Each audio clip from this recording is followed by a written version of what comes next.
Buzz, your girlfriend. Woof. it's a good thing to start with, considering the last one ended with just go with it, Buzz. Yeah. Kind of worked out strangely well there. So, I said a couple videos ago that when we were done with our lineup of Pixar stuff, we were gonna, I was gonna like force us to do Prince of Egypt next.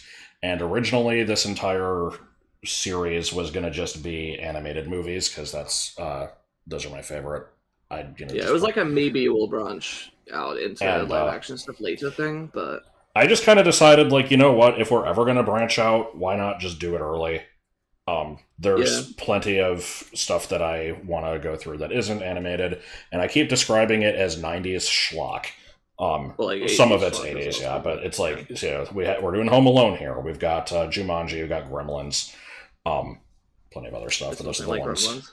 Those are the ones on the top of my head, at least. We gotta do Short Circuit. I have never seen Short Circuit, but we could. I believe I've seen part of both Short Circuit 1 and 2. But not all of it. I know there's a part where they're like navigating. This is not a podcast about Short Circuit 2. Never mind. I mean, I was just gonna say I know that movie has brown face, and it does. Ooh. Well, yeah, because the main character is an Indian guy played by a white guy. But why would you? Anyway, we were just talking in the stream that we did right before this about Master of None, the show starring, I think his name is Aziz Ansari, the guy from Parks and Rec, and he complained about the brown face in Short Circuit. But anyway, oh no! Now they're gonna know when this is recorded. I know, they'll find out. So this is a Christmas movie, and it's currently 11 days before Christmas, so close enough. Yeah. We kind of just picked this spur of the moment. I don't have a particularly close history with this. This isn't like a childhood favorite of mine, but it is one that I've seen a million times because of my brothers. Gotcha. Did they watch the other ones? I don't really know the history of this. I know at least the second one is like kind of. I don't necessarily know if it's well liked, but it's at least kind of like. I think it's paired with this one. I think I know eventually they become like unrelated, right? Like by the fourth one, I want to say it's the third. The first two are the only ones with Macaulay Culkin, and they're the only ones that are like good. I saw the third one in the theaters when it came out for some reason, and it was not very good. I don't remember much about it other than the plot involved like people trying to smuggle some sort of like military code on a chip that was like hidden inside a toy race car that the main character ended up with somehow. Okay. Which sounds strangely similar to the premise of Beethoven's Third, where they hid some shit in like some code on a fucking DVD of The Shakiest Gun in the West starring Don Knotts.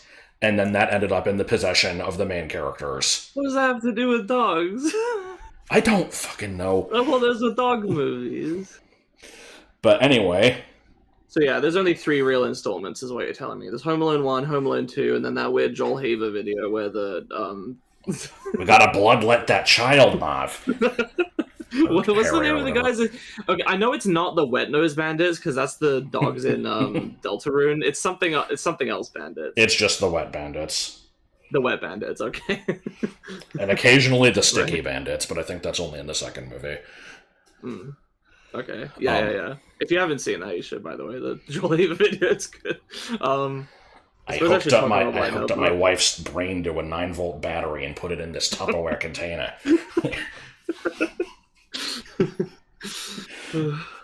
So, other than the bloodletting and the wife's brain hooked up to a battery, what do you know about this movie? And the Buzz Your Girlfriend Wolf. Well, also he finds some firecrackers and we'll save them for later.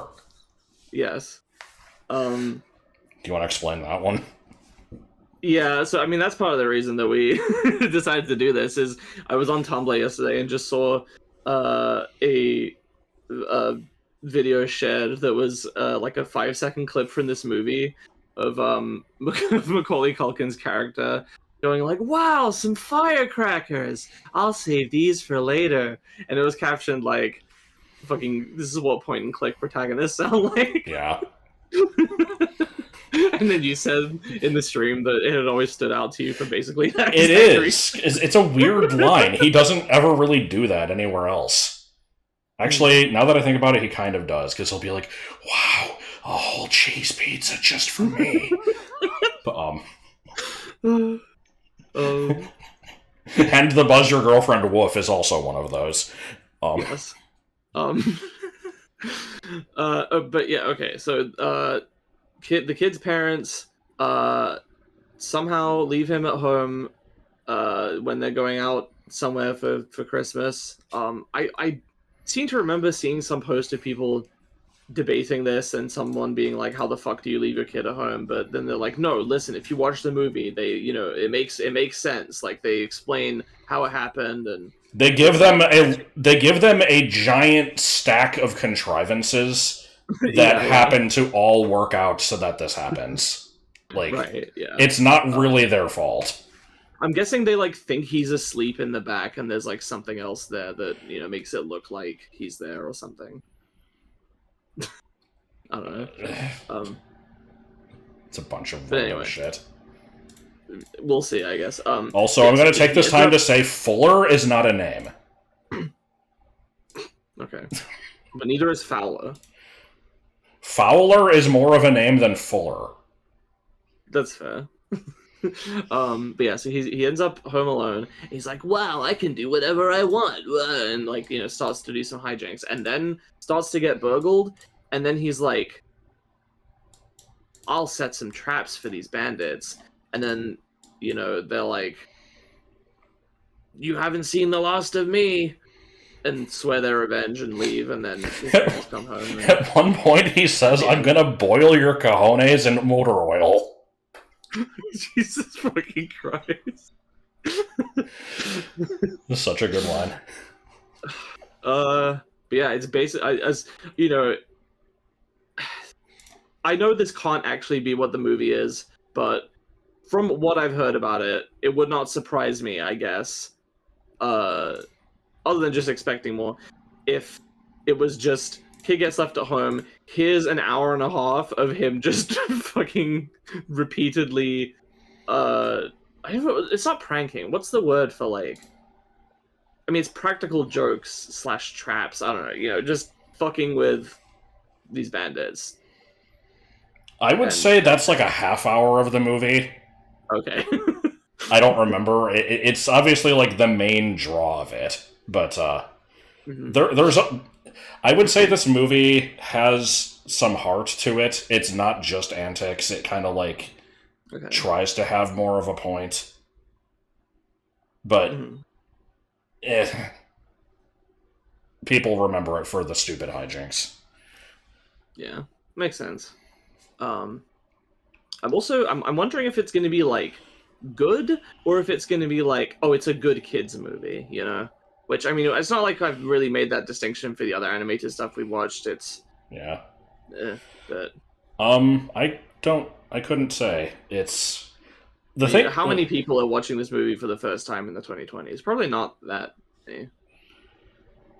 I don't know. That's the thing, is like I feel like it's kind of considered a classic at this point, but yeah, but I don't know. There's a lot of classics. Yeah, I want to say, like, say what you will about the guy. I don't know if this is a great source, but I think Doug Walker put it pretty close to the top of his list of Christmas movies. Okay.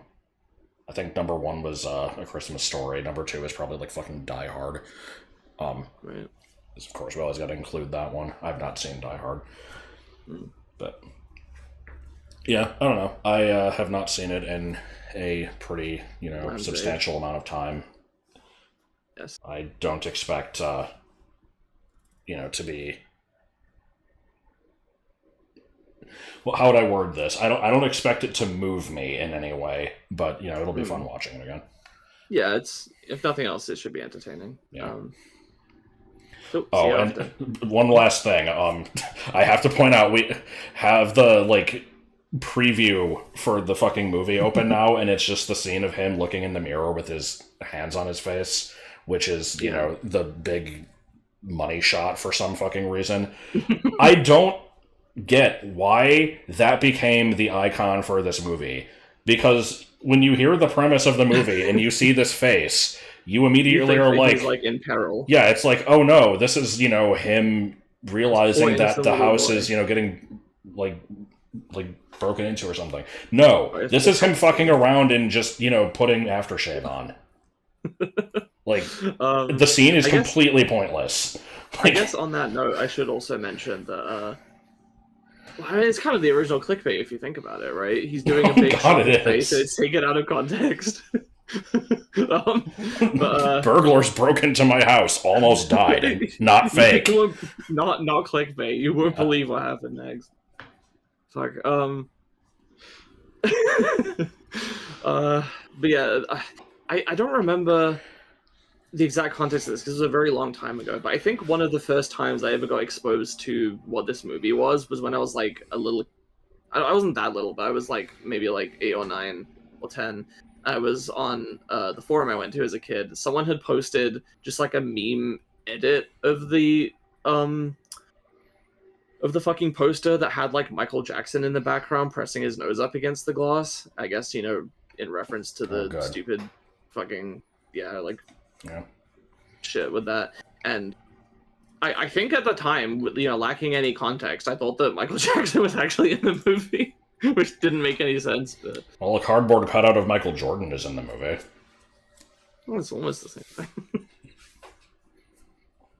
They're both Michael J's. Anyway. Yeah, I guess I got nothing else. Merry Christmas, you filthy animal. Yeah, we'll see in a bit. So yeah, as it turns out, Kevin was way more of a point-and-click protagonist than I remembered. Yeah, I made an observation partway through the movie where I'm like, fuck, why didn't they make a point-and-click game out of this instead of the fuck-ass 2D side-scroller Genesis bullshit that AVGM reviewed or whatever, like... And the JonTron video, yeah. Yeah. Would have worked way better. So, without using the words fun movie, what did you think? That was really enjoyable, yeah. I can see why that's a classic. I mean, we kind of have... Would you say I think the hijinks was only about a half hour, right? Or maybe even less. That sounds about right, yeah. It was the last sort of act of the movie. I was surprised by how long the beginning lasted, but I guess you needed to establish you were right. They really do, like, try to make it as understandable as possible that this could happen, and it's still a little bit ridiculous. But... Yeah, it's contrived, but, like, it makes it... It puts the blame off of the mom. It's the type of thing that, like, it's unlikely, but unlikely things happen all the time just because things are happening all the time. Yeah. So it's what? Believable that these circumstances could line up. Weirder things have happened. So I think the full list of things that happens is they spill stuff all over the tickets, and one of them accidentally gets thrown out. And then, Kevin gets in trouble, so they put him up into the attic, and he's supposed to sleep up there with somebody else who they would have, also had to call down. But this kid is established as a bedwetter, so they... And deliberately drank a lot of Pepsi with a shit-eating grin. Yes. Nobody is named Fuller. He intended to indicate that he intended to piss himself. Yes. And so, Kevin complained, and they're like, okay, fine, we'll make him sleep somewhere else. The power goes out, so they don't wake up on time and have to rush. And then some random-ass fucking kid from across the street just is like, does this truck get good gas mileage? And, like, just kind of gets in the way and gets counted as, another kid of the, same size as Kevin. And then, I guess that's basically it, but that's a lot of stuff. Yeah. Good shit. I pretty early on, when Kevin is like, I should have known better that they were gonna, not actually stick with this. But when he was just like, yeah, I fucking hate all of you. I mean, he didn't swear, but he's like, I hate all of you. And she's like, say that again. And he says it again, just, completely does not give a shit. I was like, I like this kid. Like, he doesn't like his family. Obviously, it's a Christmas movie. They weren't going to stick with that. But I have complicated feelings about family. I don't fully buy into the kind of the message of it, where it's like, well, it's family. You gotta love them in the end. Like, it's not that simple always, but yeah, it's like you said, it's complicated. I think it's valid to appreciate them for what they do while also hating other things about them. And we only get to see a little bit of Kevin's life, and it's also hard to establish which of the million people there are actually part of the family and which are just visiting. So it's like, you have the jerk ass older brother. It's like, that's kind of just normal, whatever. The part where he causes the ruckus in the kitchen and just everybody stops and gives him these death glares, and then Uncle Frank is like, look what you did, you little jerk. It's like, thanks for that one. Who the fuck are you and why are you here? I never realized how much of an asshole he was. He's a real villain. Scene in the airplane where he's just stealing shit. Was the glasses, or he said something about their real crystal. Real crystal. I guess they're probably glasses. What the fuck? And then just continuously any opportunity. Pretty much every scene with him is him being an asshole in some form. Like when he was like, "I forgot my reading glasses. If it's any consolation," they all just stare at him.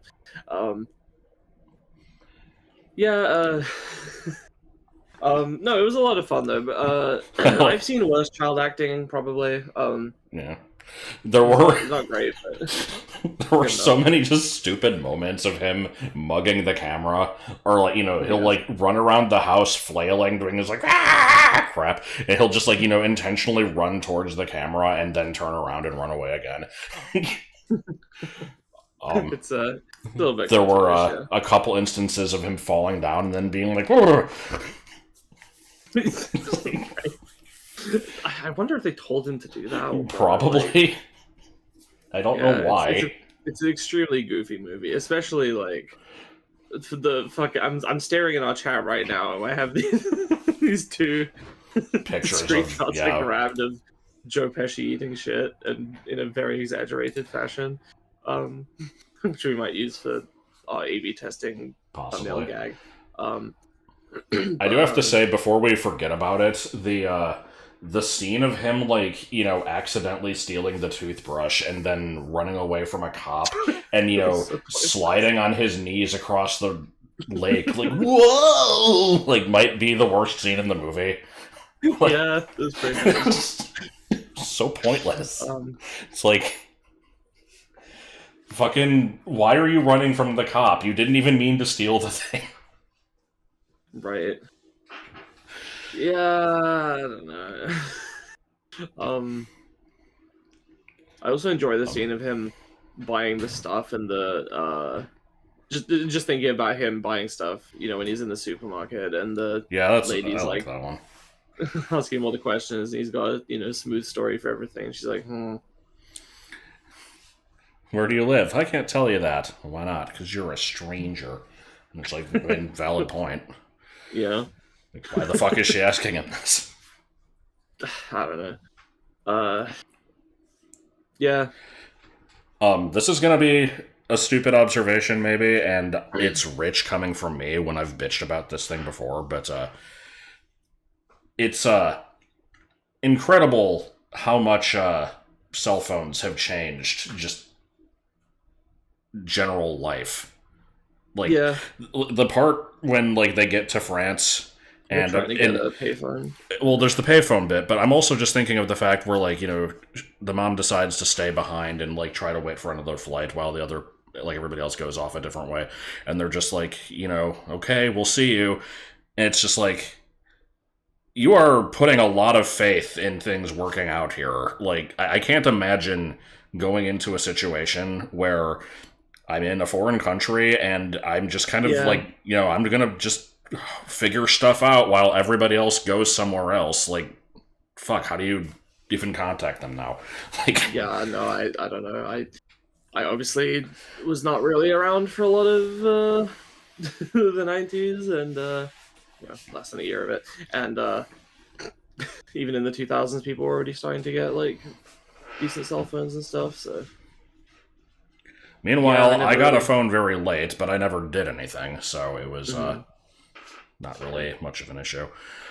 Um, Also, speaking of times being different, just the fact that they are leaving the house when the plane leaves in 45 minutes. Bitch, you could arrive at the airport at 45 minutes before the plane leaves, and that is not enough time. Like, with how it Yeah, works now. yeah, yeah. I mean, that's just the TSA for you. I mean, people say this about all sorts of plane scenes in films because it was always obviously the classic trope of the the in the romance movie of the guy trying to stop the girl from getting on the plane at the last minute, and he rushes Yeah. to the boarding area. And it's funny because they did that, and I don't watch a lot of movies in general, especially romance movies, but they did that very classic trope in the last episode of Friends. That was in 2004, so it was already like, Hmm. what are you doing? And they were in New York, right? So yeah, no, not happening. But they played it straight. Um, But yeah, aside from the, like, there was the part early on that you predicted where it's just like, you know, he the old man. realizes that, the family's gone and he just kind of like fucks around for a while. Oh yeah. Because didn't you say that like the movie was going to be that and then immediately the like house trap stuff? Um, I mean, given how expensive it must have been to do the practical effects for even pretty basic stuff like them slipping around and hurting themselves, like that takes time to set that up as right, compared to like a more normal talking scene. There's no fucking way the movie was going to be a majority of that. That's the money. I don't want to say money shot. It's like that's the payload. That's right. the It's the payoff at part the that end of the everybody movie. remembers. Right. Of course, it's not gonna be the whole movie. You get sick of it. It's gonna be short and sweet. It did kind of end very anticlimactically, as we pointed out while watching. Where like I knew that the old guy was gonna be involved as soon as they kept pointing him out. I'm like, okay, one, the guy is nice. Two, he's gonna help him out in the end in some way. Um, but yeah, no, everything's going fine. And then they're just like, haha, we outsmarted you, and now we're gonna fucking brutally torture you. And then bam. Yeah, he's like, I'm going to bite off every one of your fingers, and then He gets it literally has the Kevin's finger in his mouth and looks like he's already like basically bitten down by the time he gets it. um. Kind of fucked up. I do like how they just are dispatched easily by this shovel, Yes. but I didn't remember that being the way that it ended. I couldn't remember how it did, but yeah, it kind of just goes out with a whimper there. The whole ending bit of that is weird because let's. I'm not going to be here and say like, oh, this whole scene is realistic, unrealistic. Like, of course it fucking isn't. It's a Wile E. Coyote cartoon as a movie. Yeah. But he sets up all the crap. Somehow knows the moves they're gonna make, and like one of them is gonna go down into the basement and lose their shoes to the tar, and then turn back around and come through this specific window to step on the ornaments. Because like the ornaments aren't Yeah. going to do shit if they're already wearing shoes, but Yeah. he's predicted this, whatever. But he set up all this crap, and the thing that I don't understand is that the end goal he apparently had was to lure them to the neighbor's house, where the cops would then show up. Like, I don't know why he didn't just call the cops to come to his house. That part Yeah. was I don't weird. really know. Like, Yeah. I also, for all the times I've seen this movie, never really realized that the bandits had hit the neighbor's house because the basement was flooded when he got there. Yeah. But, Hmm. so let's Right. see, how I many? think I got distracted a little bit during that part and didn't realize why the basement was flooded, and I was like, oh, did he flood the basement in some time and was expecting? I was thinking like, was he gonna try to electrocute them or something? But No, that's in the second movie. Oh, good. Yeah. I'm guessing we won't ever do that one. Well, I don't know. I wasn't sure if we would, but it I feel like I'm actually more familiar with that one, and it's. Have you seen it more times? Or? I don't think so. I don't know. I remember a lot of stupid parts about it, and I'm just remembering all the parallels. There's a lot of scenes that are basically the same shit. Oh, good. Like, let's look at Quick Odds again. Yeah, they do a lot of callbacks. This movie made we had the, what was it, Angels with Filthy Souls. We introduce that while he's just, watching it, eating the ice cream or whatever, and then he uses it on the pizza boy, and then he uses it on the bandits. And I think it worked out. It was funny. I enjoyed that bit. And they're like, everybody liked that bit. Let's put it in the second movie by doing the exact same fucking movie. Like, it's not actually, but it's very clearly meant to be just another crime thriller or something. And they do that same shit there. It's just, I don't know, but the second movie has a lot of to-dos in it, so it's obviously better. Yeah. Mm-hmm. Also, in this one, let's see, the bandits should have died in how many ways? Well, first of all, when fucking Joe Pesci was trying to, he's trying to go up the stairs, he backflips and lands on his neck. He does a 540 or some shit. Jesus Christ, dude. The fire to the head. Yeah. Other than that, they probably would have, been fine. Obviously, a lot of things hurt. Depending on how heavy the iron is. Irons are pretty heavy. That could have killed. Maybe. Marv. But in the second movie, we have them falling multiple stories, getting crushed by a bookcase, getting a giant metal pipe slam into their faces. One of them gets electrocuted.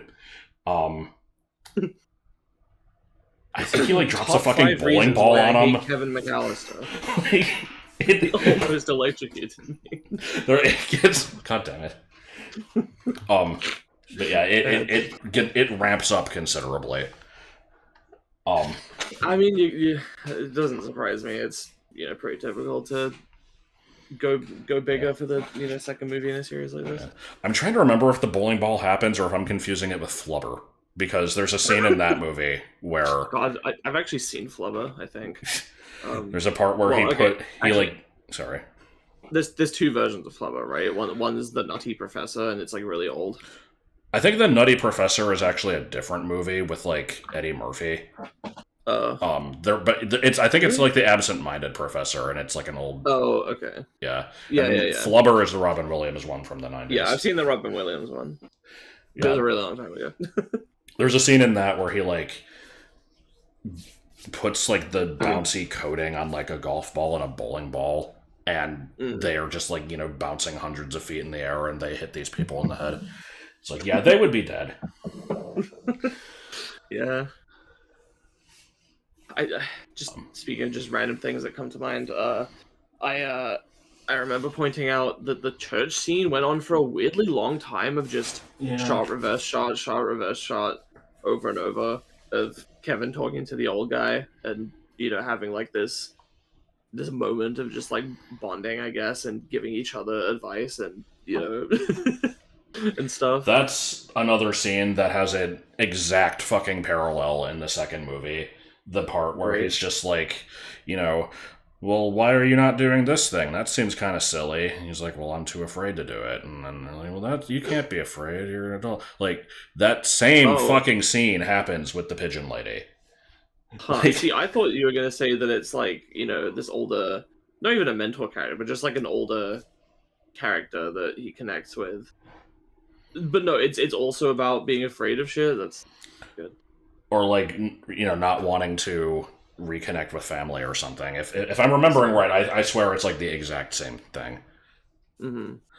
I do appreciate that they have a bit more of a complex kind of point of view for that with the old guy. I mean, the old guy to me was a highlight of the movie.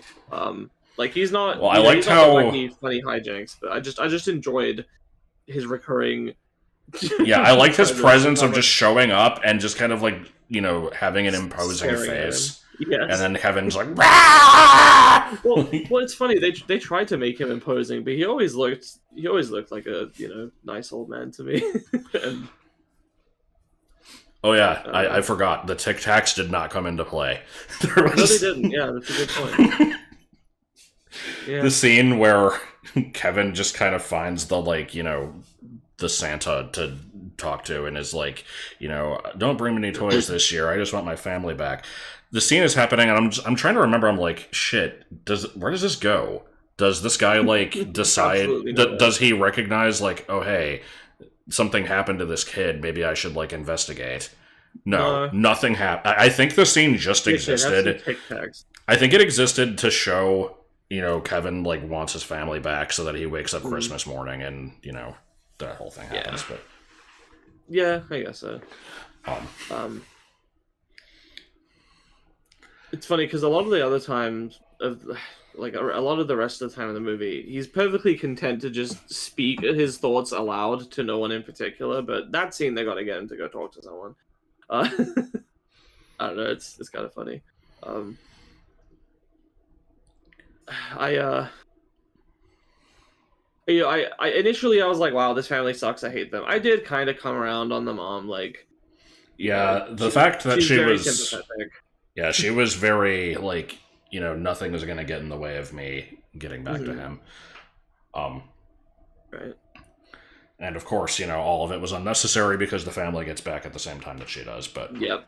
Yeah, I pointed that out. I wasn't sure if that was a mistake at first, but no. Then she asked him it's it still works though because it's it's almost the irrational level to which she's like, no, I'm going as soon as I can. And yeah, that's the thing is it happened to work out for the rest of the family, but it very well could have not, and she was trying harder to make things work out.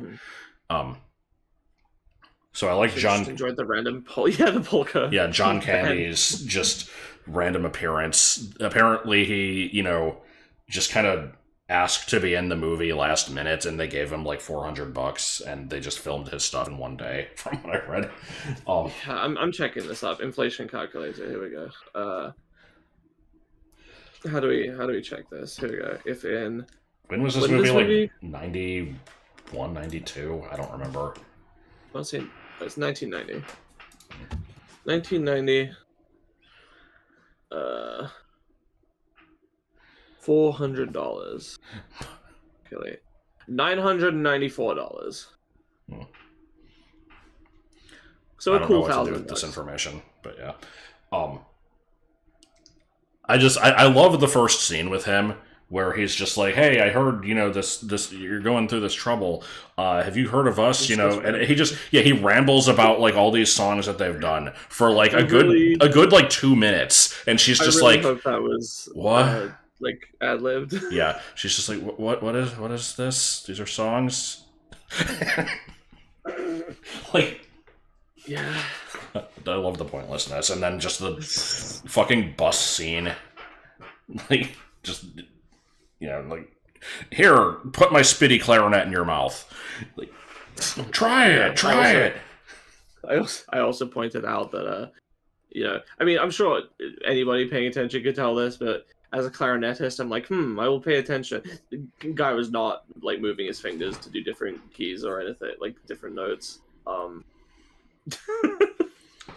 It was very fake, but yeah. I mean, whatever, who cares? I'm just thinking of random things here. I will say, I enjoyed the random gag of cars constantly hitting that one statue, but I was waiting for it to have a payoff. I thought that, at some point, in the second half of the movie, I'm like, oh shit, maybe, the bandits are gonna drive up and hit the statue, and the noise is what alerts that Kevin, alerts him that they're there. No, there was no payoff. It was just a running joke. Yeah. We got to get a prequel series exclusive to HBO Max that explains how they got the statue. Yes. No. How about? I don't know what else to talk about. I mean, I'm just thinking of just random scenes. There's a lot of weird scenes in this movie, like Joe Pesci looking at a kaleidoscope. I mean, those are the most fucking dedicated bandits in the world. Like, I think after the first couple times they like failed to even get in the house, I'm like, okay, obviously you give up at this point, right? but they just got angry. They're like, I'm getting in that house. Yeah, I've wanted this house forever. Jesus Christ, dude. But yeah, what do you have? Do you have just random kid antics? You have the stupid scene at the end, and then you have the stuff in between where it's kind of meant to be like, oh look, he's growing, he's learning to not be afraid. I kind of don't have much to say about most of that. I did like the evil furnace. He's just like just shut up, and then it stops being evil. Yes. Yeah, I didn't understand that at first. I was like, what is this supposed to imply? Is something gonna come through it? And like, no, it's just he's afraid. Kind of weak sauce in terms of if they were trying to go for like he is a coward and then he is brave. Like that doesn't really come across. He's kind of a snarky, incapable guy all the way through. Like he doesn't feel like he changes that much in that regard. I wouldn't say so. At the beginning of the movie, he was really pathetic, but he kind of starts doing stuff on his own. But yeah, I guess I don't know. It didn't feel like that big a change to me.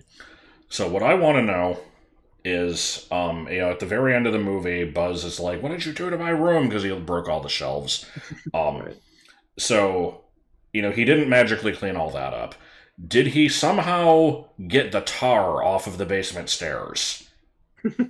Presumably. Because, that's the other thing is, again, I'm going back to the, this isn't realistic. I'm just being an asshole here because it's funny. But, the scene of him at the church for 5 hours, he leaves... and is like, I gotta protect the house, and he gets back there and sets up this fucking plan. I wonder how long he had to do that. Yeah, it was already dark. Yeah, it was. It gets dark early in December, so it could have been 4.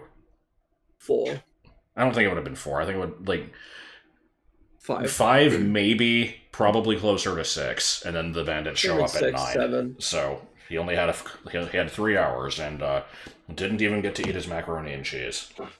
He told the cashier that he was going to give it a whirl, and then didn't. He even blessed the macaroni and cheese. Yes. And he was going to eat it with a knife, too. The macaroni and cheese. He was gonna. He had both a fork and a knife. I know. But he did buy milk, eggs, and fabric softener. I don't know why that line stands out. I've heard people quote that one. I feel like the payoff with Buzz is kind of lame, where he's just like, it's pretty cool that you didn't ruin the house. Like, why would Buzz really care about the house? I feel like I don't know. I feel like it would have made more sense if he caught some inkling as to what he did, and he was like, "Hey, you're kind of cool," for with the bandits or whatever. But I also like the dad finding the golden tooth and being like, "Huh," and then that doesn't go anywhere. Yeah, movies were just different back in the day. They didn't. I don't know. I feel like they would have. I'm not even going to call it like a lack of tightness in the writing. It's just kind of their different priorities. They didn't necessarily need to pay off every little thing and make it tie it off in this perfect little bow. It's it's got these fun little moments. Doesn't necessarily always have to connect to anything later. It can just be for fun. Right. I don't know. Still works. Oh yeah, didn't your comment on the scene with holding the crowbar trying to hit the tarantula and just the look of betrayal? Oh yeah. Fucking dude, go. Okay, if you haven't seen the movie in a while, go watch the scene with the tarantula if you're not too arachnophobic, I guess, where he sicks it on Marv, and then Marv freaks out and gets up and the thing lands on what's the other guy's name? It's Harry. I never remember which is which. I just know the two names. Yeah. Lands on Harry's stomach. And then, Marv picks up his crowbar. He's like, Harry, don't move. He's like, what? What are you doing? He's like, don't move.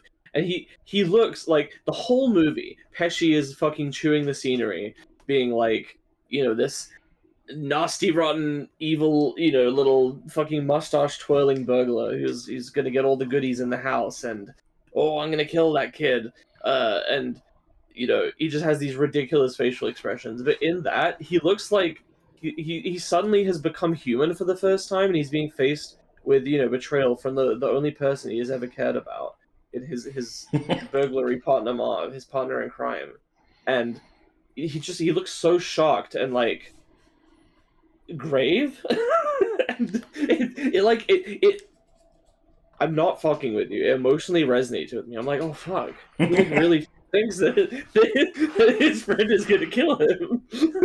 I felt the pathos. God. Go watch it. You'll see what I mean.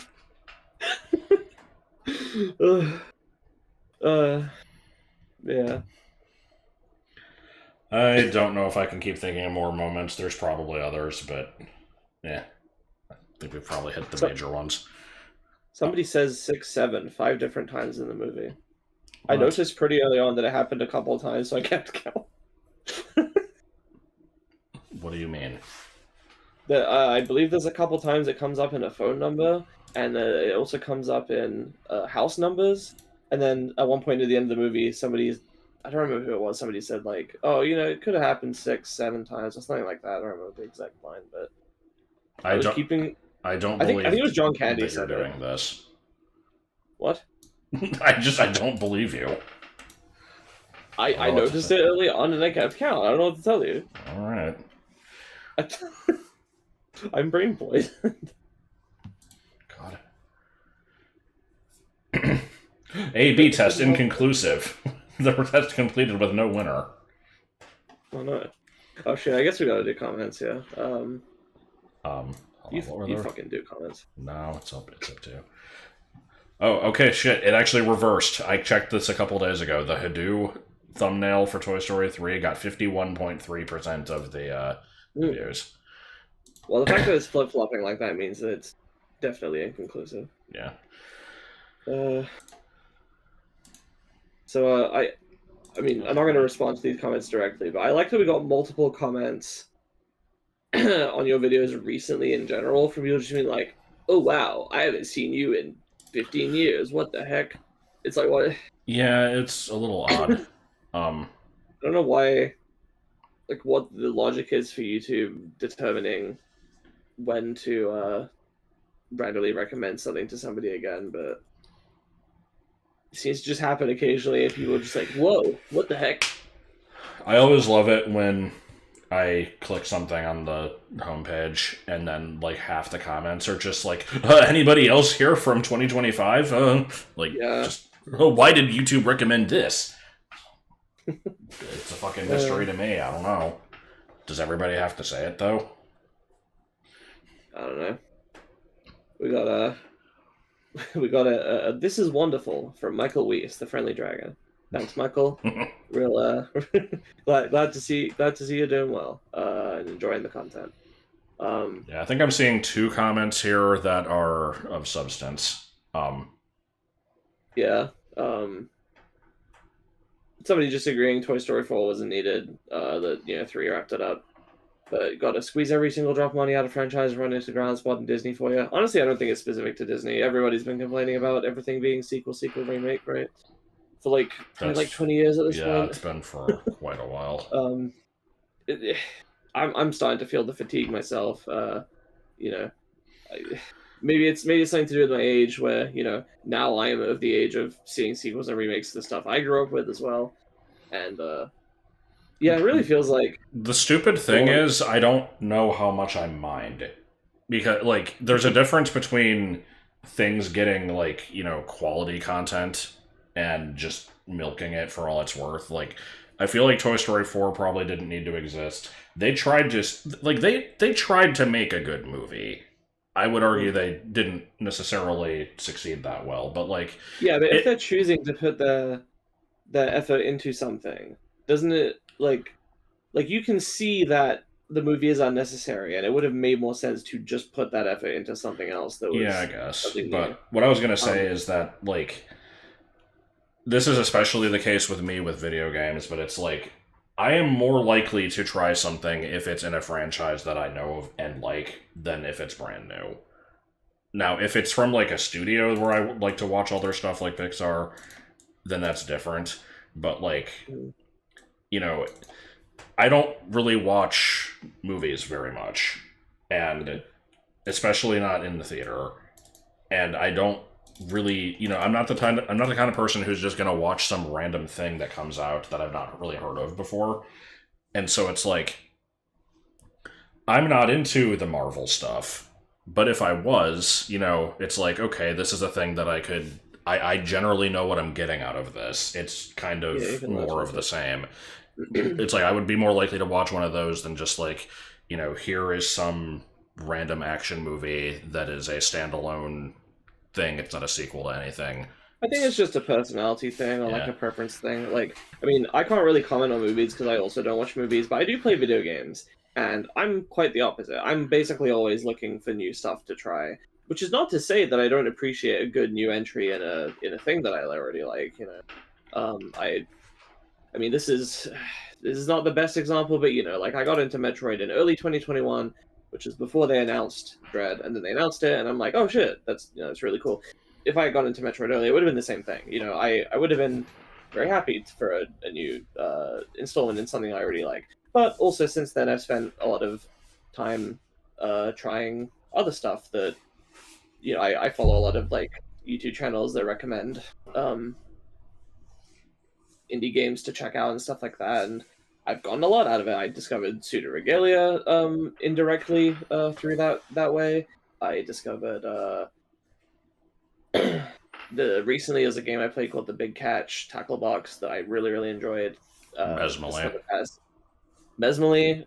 Okay, funnily enough, I think Mesmele was from a Joseph recommendation, and Big Catch was just Steam randomly doing it. But the point is, I have discovered good stuff from just like looking into it myself, and I enjoyed that. It's not something that I think is a moral failing if you if you don't do it, but it's um I don't know. It just depends on your own preference. Yeah, it's the type of thing where I kind of wonder if I had been born earlier, like how different my taste would be. Because, like, earlier I gave like Jumanji as an example, as like, a movie that I remember from from my childhood that, I'd be interested in sharing with you. And it's like, that wasn't a, follow up to anything. That was an original movie. I think it was based on a book, but either way. And it's like, I happened to watch that because I was the right age for it, and it just came out, and there were commercials, and my grandma probably is like, this looks fun, we should see this. If I had already been a lot older at the time, and I don't know where I'm going with this, because I guess like at that point it might have been the wrong age group, but I guess the point I'm trying to make is, it's like, were there more original ideas earlier than there are now, or is it just like, as you get older you kind of stick with what you know, and so that's you kind of don't notice the new stuff I think as it's much. a little column A and a little column B because like it's a facet of like supply and demand, because you get this whenever they do try something new. There was the whole I don't even want to call it a shitstorm, but there was like a big kerfuffle when Pixar put out Elemental, and it wasn't very good, or at least a lot of people said it was kind of mediocre. Because then you had the people being like, "Well, you need to go see it anyway to encourage them to make more original stuff," and then other people being like, yeah, that, well, I mean, there's have to go just see a movie that's bad. Like, yeah, there's the internet telling people what you have to do. I love that. right?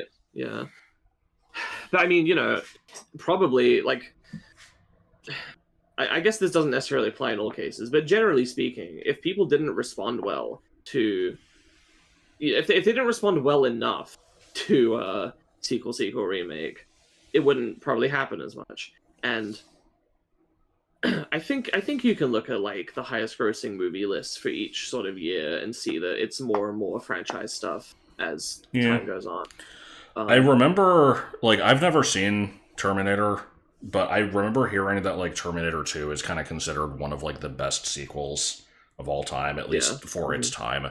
Where it's I like don't think there's anything wrong with it, sequels implicitly it when there's more story to tell. basically what I'm trying to say is it's like, people at that point I think already expected that sequels are usually not as good as the original, and yet this is one that people say the second one is better. And so like I maybe just over time things have shifted enough to where like you know how like shows have to have continuity. Like you don't have as many like just episode of the week standalone plots anymore. Like everything's got to have a running story.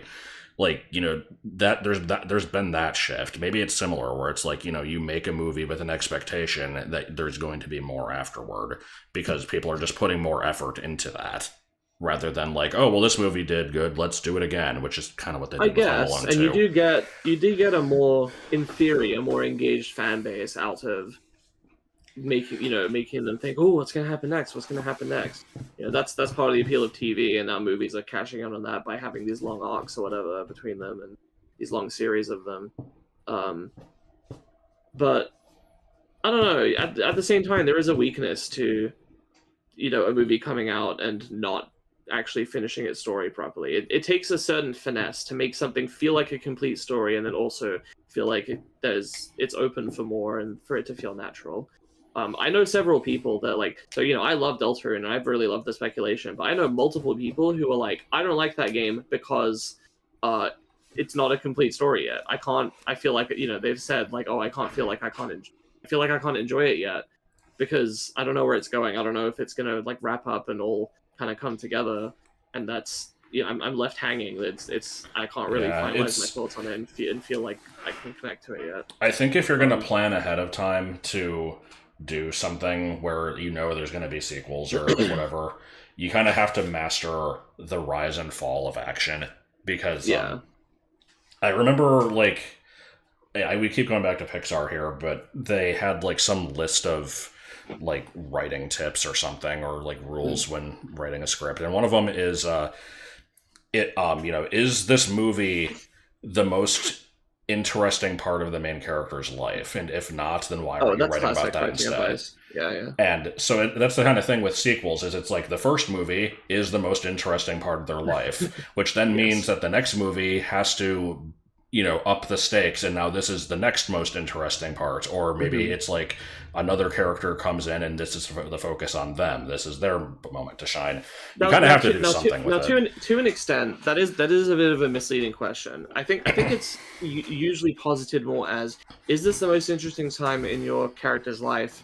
And if not, why aren't you writing about that? But you can have an answer.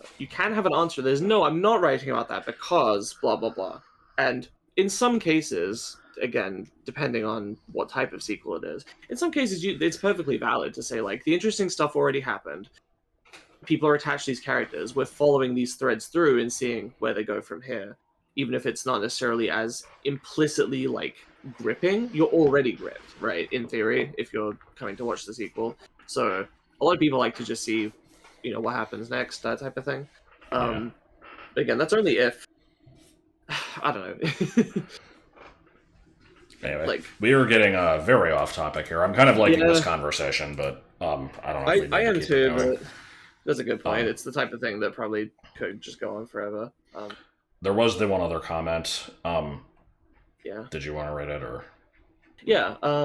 From Cakeman777, and here it is, not only my favorite Pixar movie, but also my favorite movie of all time.